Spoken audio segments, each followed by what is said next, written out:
Welcome guys to the tutorial info channel. In front of me is OPPO A15s, and in this video I am going to show you how to change icon size on this device.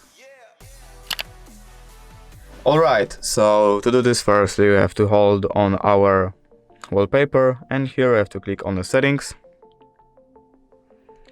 Now we have to click on a home screen layout, because it's only one way to change icon size, and as you can see, when we set 5:6, icons gonna be smaller, and basically that's how you can only change icon size on this device.